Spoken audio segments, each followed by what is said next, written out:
Ngumbu, un village de l'arrondissement d'Akwaman dans le Nyong-Eso, région du centre.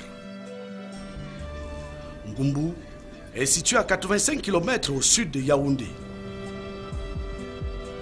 Pour s'y rendre, nous empruntons la nationale numéro 2.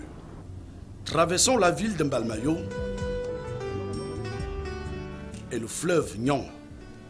Nous suivons la route des Bolova jusqu'au pont So, puis nous prenons la route en terre, à la première entrée à gauche, juste après le pont.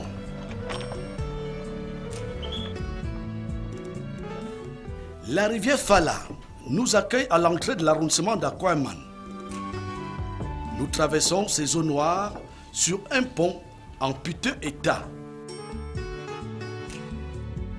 L'histoire de ce pont nous renseigne que plusieurs personnes ont laissé leur vie sur cet ouvrage suite à de graves accidents.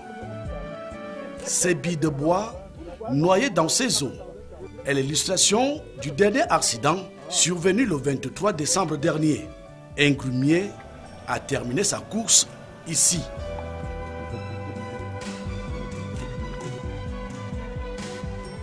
Le village Ngumbu abrite une station de production d'alevin, une des activités qui occupe la jeunesse de ce village intéressé par la pisciculture. Ici, nous avons installé une technologie à base des étangs en terre pour élever les alevins. Nous avons mis environ 80 000 laves. Donc nous avons une capacité de production pour le moment de 50 000 alevins par mois.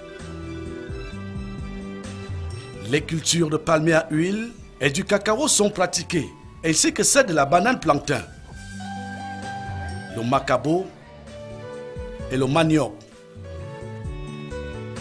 Les productions sont écoulées en Mbalmayo et dans d'autres métropoles. L'encadrement spirituel des populations est assuré dans cette paroisse Saint-Pierre-et-Paul dans Koloyen par un prêtre. J'encadre 800 fidèles répartis en 2 postes centraux.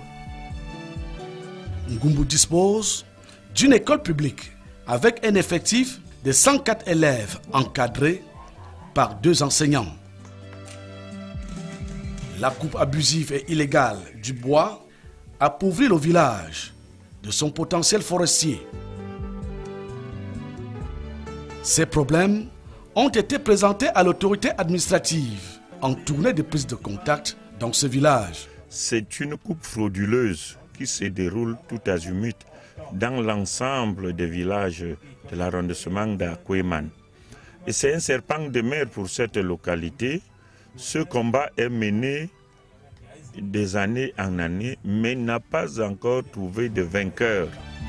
La composition sociologique est essentiellement constituée des Otolois, placés sous l'autorité traditionnelle d'un chef de 3e degré, préoccupé par les problèmes de développement de son village. Nous avons un problème d'eau potable dans le village. Il y a également le problème de l'électrification. Vous savez, nous nous débrouillons comme on peut ici à Ngumbu, avec des groupes électrogènes, avec parfois de l'énergie supplémentaire, mais nos moyens ne nous permettent pas d'aller véritablement dans ce sens-là. En Ngumbu, les halogènes qui se recrutent parmi les enseignants, les scieurs, les ouvriers agricoles venus des 4 coins du Cameroun sont intégrés dans la grande communauté otolois de ce village. En Ngumbu, le vivre ensemble est une réalité.